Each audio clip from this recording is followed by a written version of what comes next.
Halo, nama saya Muhammad Fabian Aslam dari kelas XTA IPS 1. Saya akan menjelaskan tentang pengantar sosiologi.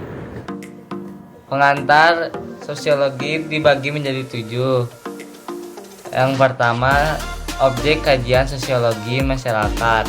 Sekelompok orang yang tinggal bersama dalam waktu yang lama dan menghasilkan kebudayaan.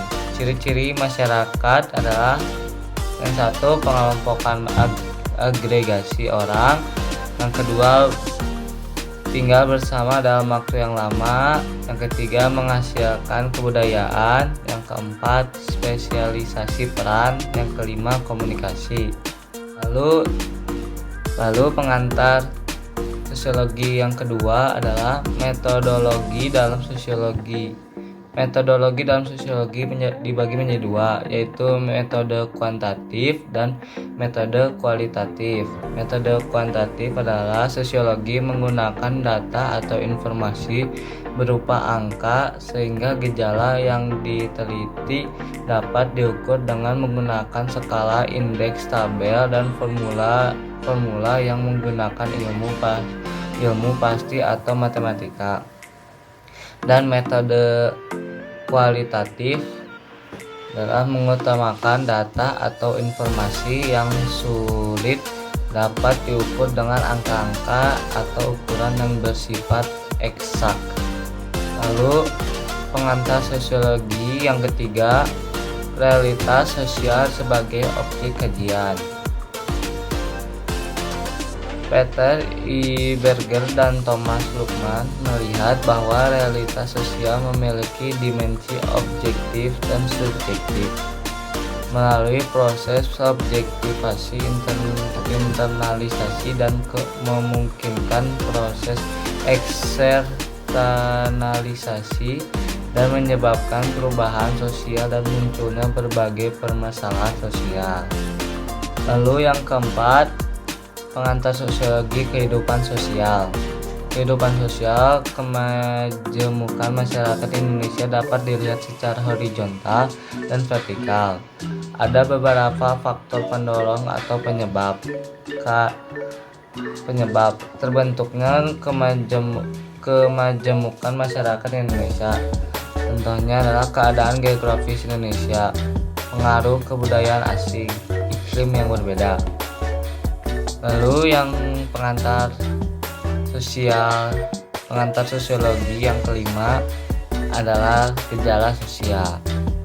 Gejala sosial adalah peristiwa-peristiwa yang terjadi di antara dan oleh manusia baik secara individu maupun secara kelompok. Bulo 2010. Suatu peristiwa atau proses disebut gejala sosial karena perilaku oleh individu yang terlibat di dalamnya saling terkait. Lalu yang keenam, pengantar sosiologi. Teori sosiologi. Teori sosiologi dibagi menjadi 4, yaitu teori evolusionis, teori fungsional, teori interaksionis, dan teori konflik. Teori evolusionis. Yang pertama, teori evolusionis, teori paling awal dalam sosiologi. Teori ini menjelaskan bagaimana masyarakat berkembang dan tumbuh. Para sosiologi teori ini mencari pola perubahan dan perkembangan yang terjadi dalam masyarakat yang berbeda. Lalu yang kedua, teori fungsional. Masyarakat itu dapat dianalogikan sebagai organ tubuh manusia yang terdiri dari bagian komponen subsistem yang saling berhubungan dan saling bergantung untuk mewujudkan keseimbangan. Ruks atau terganggu satu bagian akan mengganggu bagian yang lain atau bahkan keseluruhan bagian untuk mempertahankan sistem kerja yang selaras dan seimbang. Lalu yang ketiga, teori interaksionis. Sementara yang dikaji adalah orang-orang dan interaksi. Para ahli teori ini G. Hamid, C. H. Coley, Herbert Blumer memusatkan perhatiannya. Interaksi antara individu dan kelompok menggunakan simbol. Lalu yang keempat, teori konflik.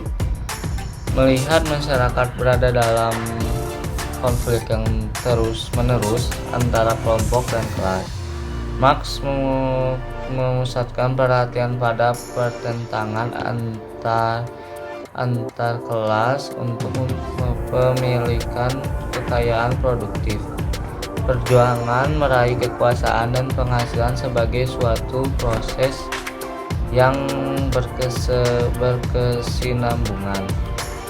Lalu yang terakhir yaitu peran sosiologi. Fungsi peran sosiologi adalah melakukan riset, pengumpulan dan penggunaan data, melayani konsultasi kebijakan dengan membantu pemikiran pengaruh kebijakan sosial yang mungkin akan terjadi. Bergeron sebagai teknisi dengan memberi masukan teknis dalam perencanaan dan pelaksana kegiatan masyarakat, pendidik, guru. Sekian dari saya. Mohon maaf kalau ada salah-salah kata. Assalamualaikum warahmatullahi wabarakatuh.